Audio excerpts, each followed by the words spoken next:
presented by Maithili Express Music। प्यार के लिए बचपन से किया हमरा भुला देले, धन दिलियो दौलत दिलियो तब हो हमरा कना देले। एक प्यार पावे के खातिर हमरा तू सजा देले, छोड़ के गेलही तू चैन से नहीं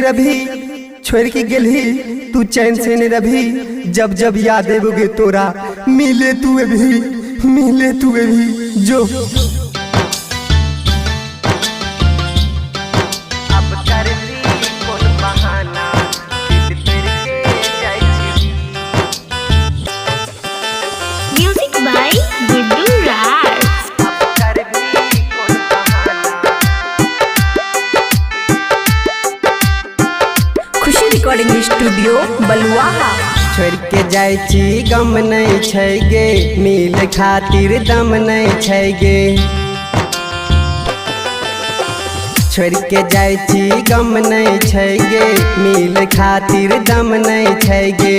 हम तो हर दीवाना हमरा छोड़ के जाय छी, हम तो हर दीवाना हमरा छोड़ के जाय छी। अब कर भी कोन बहाना दिल तोड़ के जाय छी, अब कर भी कोन बहाना दिल तोड़ के जाय छी गे। अब कर ली कोन बहाना दिल तेरे के जाय छी।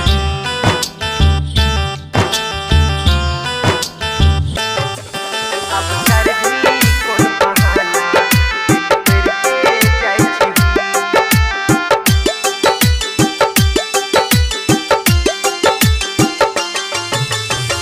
हमरा छोड़ के कैले तू दोसर कोई पसंद गे, हम न जानत रहिए कर में एते तंग गे। हमरा छोड़ के कैले तू दोसर कोई पसंद गे, हम न जानत रहिए कर में एते तंग गे। दुश्मन छै जबाना भंडा फोड़ के जाय छी, दुश्मन छै जबाना भंडा फोड़ के जाय छी। अब कर भी कोन बहाना दिल तोड़ के जाय छी, अब कर भी कोन बहाना दिल तोड़ के जाय छी गे।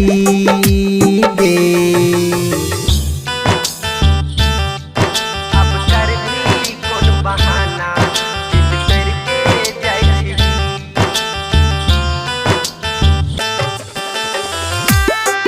अब कर ली कोन बहाना दिल तेरे के जाय छी।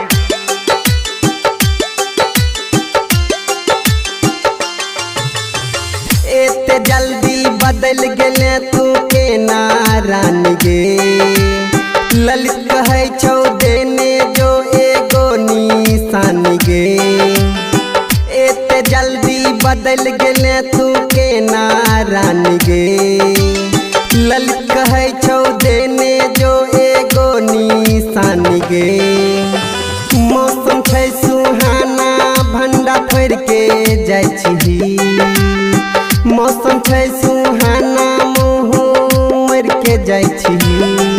अब कर भी कोन बहाना दिल तोड़ के जाय छी, अब कर भी कोन बहाना दिल तोड़ के जाय छी गे। खुशी रिकॉर्डिंग स्टूडियो बलुआहा।